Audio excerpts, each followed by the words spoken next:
Yeah, he's done. Basically, he was in doubt for this game, to be quite honest, and he only, sort of ruled him in yesterday. On Thursday we thought he was going to be out. Actually, he had a bit of something, his neck sort of shoulder. It's just a little bit different now. It's gone more into his shoulder, so I don't think they really know or want to say until they actually scan him. So we're hoping it's not too serious, obviously.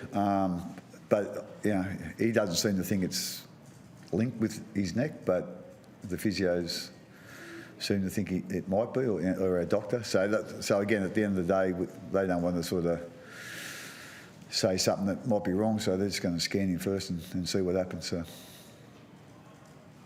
survived some pretty big hits out there tonight. Sorry again, mate? You survived some pretty big hits out there tonight. Yeah, George got in there once.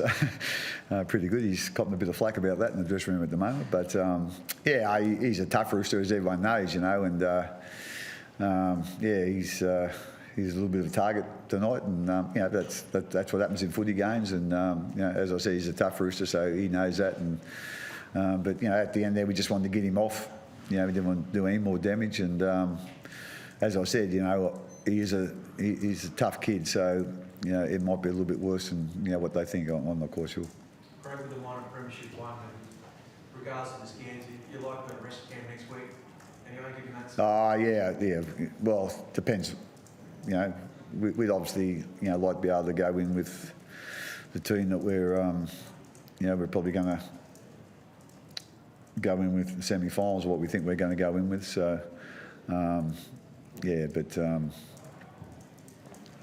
think whatever happens, we probably will rest him next week. Craig, you talked this week about those changes to the spine and you wanted to see a bit more or something from them. Do you feel like you got that today, that this 17 is what we're going forward? Yeah, it's still a good point. We'll watch it and see how we go. And as I said, right from the start, it was a really tough call, for me to leave Brodie out. But we just thought, with having that top two position sort of sewn up, that we had a little bit of room for experiment. It's probably a little bit later,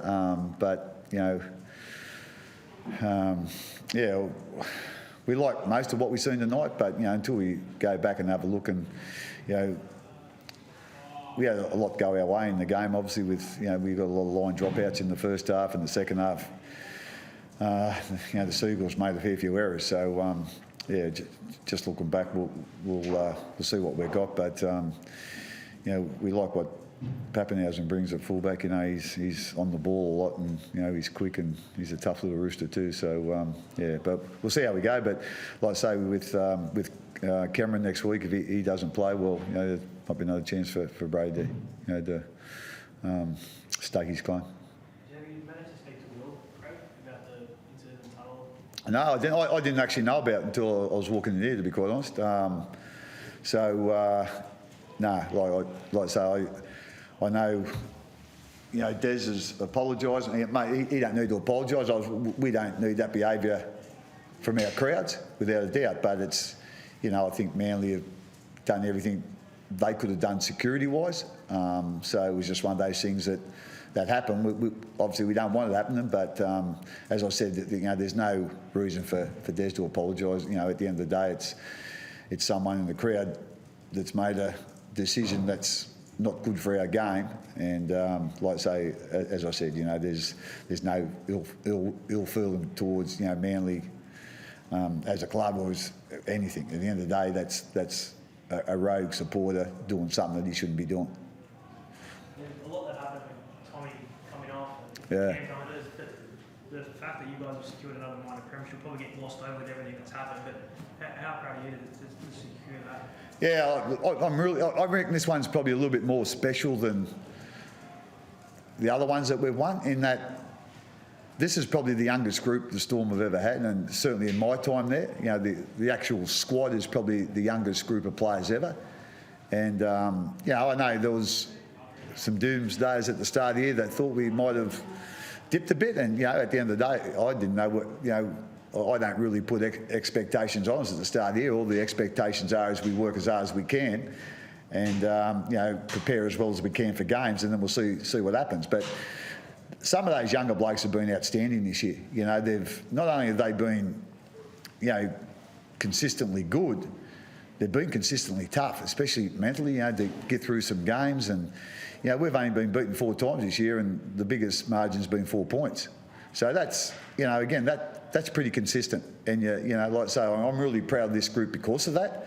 And to be quite honest, it's not only the players, you know, like the coaching staff, again, are only a really young group of coaches, but they put so much work in, you know, to help these guys prepare as best they can. And I think that's a bit of a trade all around the club, you know, that everybody works really hard to getting their job done, and, you know, all we're after is everybody's aim, I suppose, is to help the footy team as play as good as they can. And as I said, you know, the players have got to take a lot of credit in that. You know, they probably have been above expectations this year consistently, like some of the performances, you know, with Hughes and, you know, and you know, throw Brody in there too, and certainly, you know, Pappenhausen, you know, Justin Olam has been tremendous. You know, Tino and Tommy Eisenhuth. Yeah, Max King he's added something to our squad as well. So a lot of those young guys can take a lot of credit for where we're at. Having said that, you know, we wouldn't be where we're at without our leaders either, who've really led the way. So, as I said, I'm super proud of this group. You're forgetting the minor premiership, and again, you know, it's next week the minor premiership is forgotten, but it's you know, to be the best or the most consistent side for 6 months, it's a, you know, for me, it's a big accolade for this group. Thanks, Craig. Thanks, guys. Thank you.